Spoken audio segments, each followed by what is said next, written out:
Yunus from Sweden. Assalamu alaikum, Sheikh. Alaykum assalam wa rahmatullah.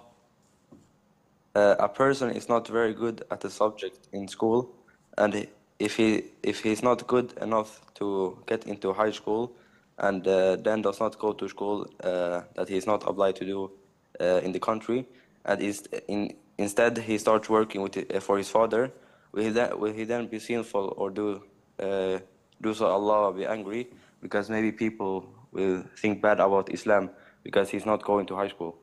First of all, going to conventional schools and following the system of education is not part of Islam. There's nowhere in the Quran that says you have to have a high school certificate, university degree, and the likes.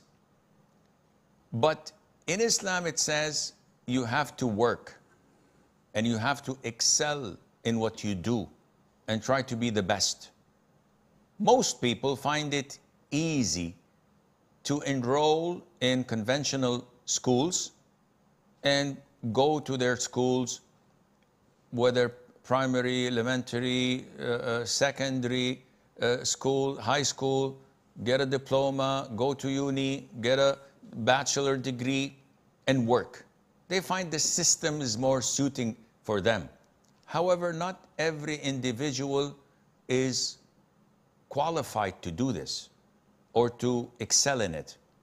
Some people who may fail in school big time would excel in working in a workshop, in a garage, being mechanics, being handymen, being men of a craft, a carpenter, a plumber, and they may make more money than someone with a bachelor degree.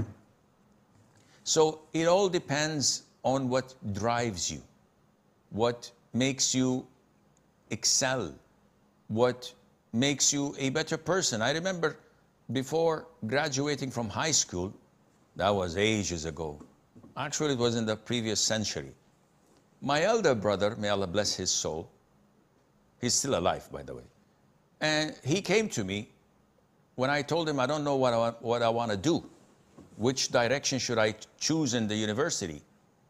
He said, listen, even if you work as a janitor, and I still remember his words as if they were said to me yesterday. He said, even if you work as a janitor, sweeping the floors, cleaning buildings, if you love it and excel in it, and you find yourself in it, go for it and don't look back. The most important thing is that you do something you find yourself in, that you excel in, that you can get married and open a house with, regardless of the social status or what people say about you. What counts is that you go to bed and find yourself sleeping immediately, waking up optimistically, going to your job, loving what you do.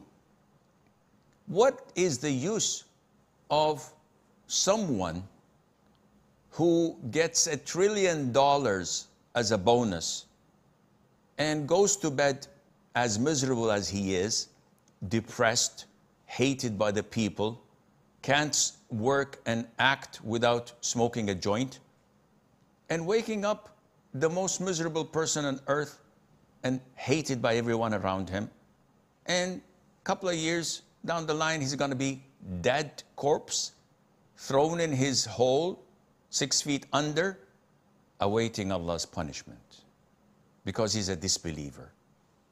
What is his wealth? What would his trillions do for him?